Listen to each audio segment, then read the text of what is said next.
ratings. Hey, Greg, Madden 21 released the running back ratings, coming in right on top. Christian McCaffrey with a perfect 99. Derrick Henry right behind him at 93. Nick Chubb, Zeke both tied at 92. And Saquon and Dalvin Cook, they're tied at 91 to round out the top 5. Nick, what do you make of the list? Did they get it right? Listen, I think the order is pretty solid. I think they've got, listen, a little too much on our friend Christian McCaffrey. He might be the best running back in football, but the gap is not that big of a discrepancy, and I think they were a little hard on Alvin Kamara. But Alvin Kamara, I think, is better than an 88.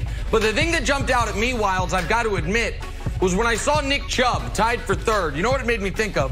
Made me think of the 2018 NFL Draft. When your beloved New England Patriots are sitting there with the 31st overall pick, and it's like, hey, Darius Leonard, all-future, all-pro, maybe Hall of Famer on the board, don't want him. Lamar Jackson, Brady heir apparent on the board, don't want him.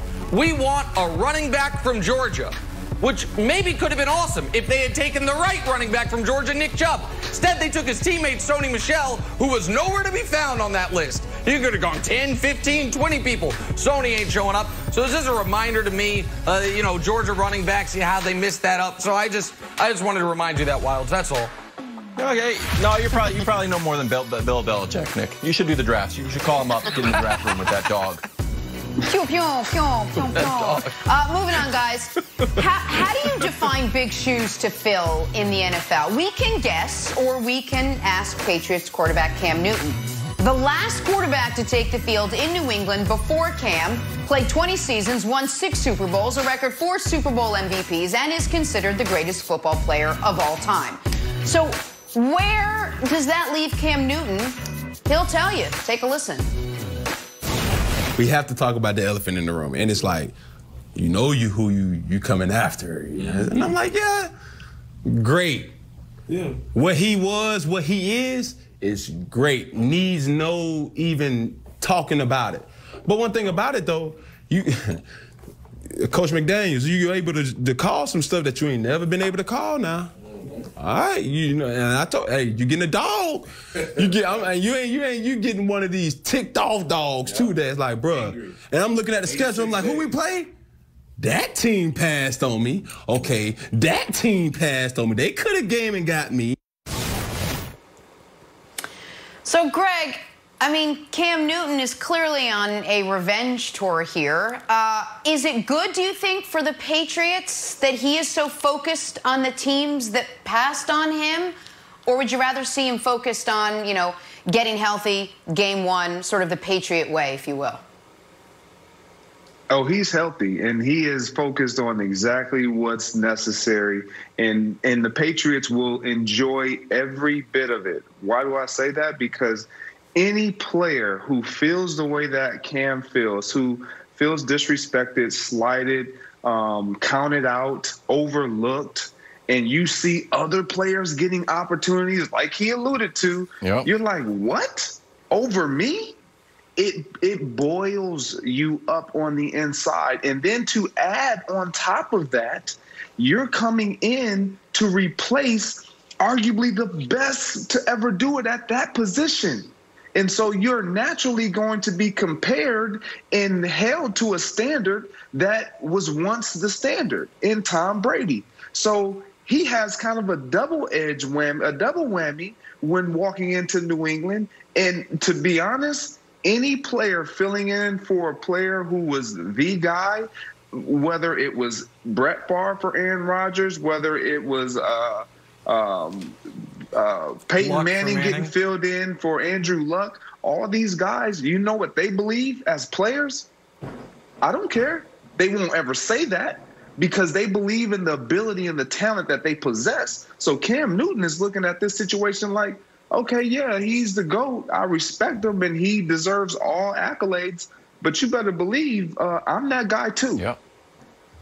It's great, Greg. I want to take everyone, Greg, on a trip down memory lane all the way back to 6 weeks ago when we were all enthralled with the Michael Jordan documentary.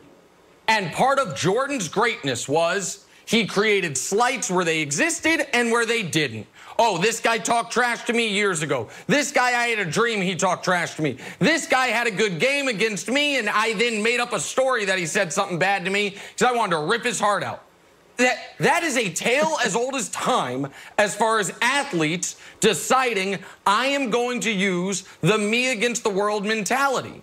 Jenna, you alluded to the fact that, more the Patriot way. This is the Patriot way. I'm old enough to remember Julian Edelman when the Patriots beat the Chiefs to go to the Super Bowl, screaming at Tom Brady, yep. You're too old. And he's selling Nobody Believes in Us t-shirts on JulianEdelman.com, which, by the way, since Brady left, I think everything's 70% off. So you might want to check it out now if you want some discounted Julian Edelman merch. It's neither here nor there.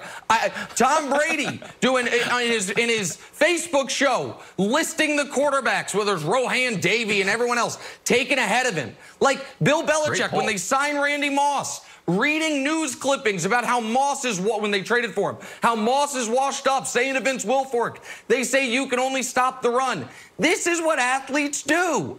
They create either fake, or in Cam's case, doesn't have to be fake, real slights to get themselves motivated. And listen, I'm not a Pats fan, I'm a Cam fan.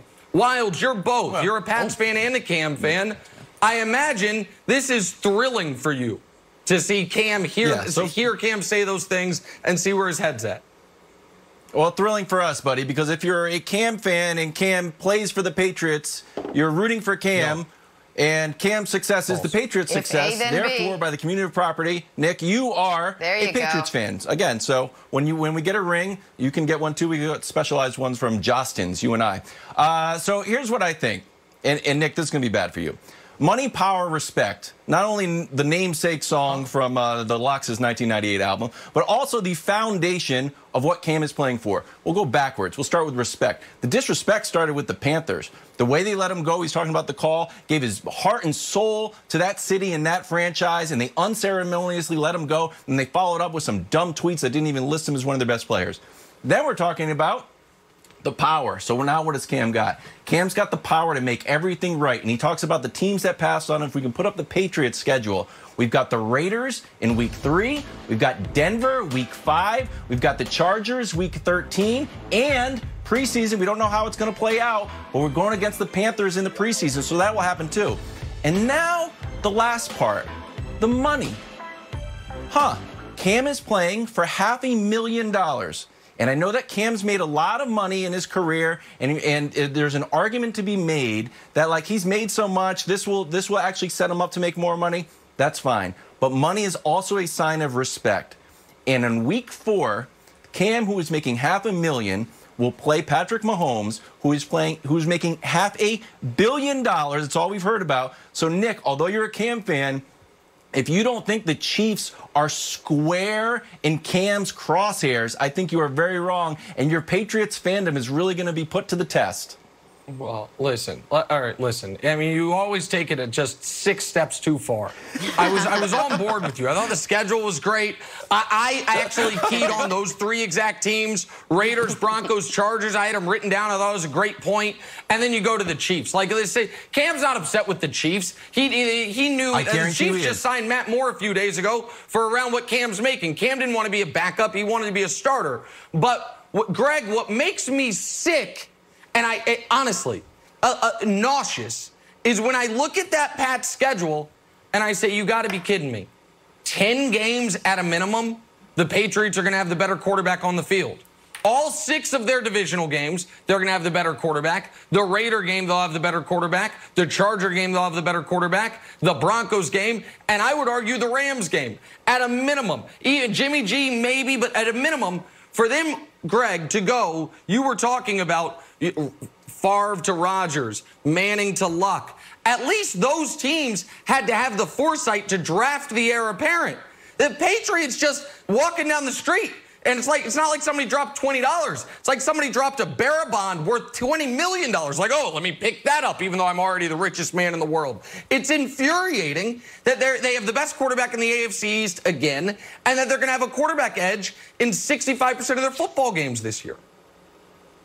And you talk about that, and we haven't even talked about the fact that they pick up Cam Newton, and they have who is the best who we know to be the best coach in all of football.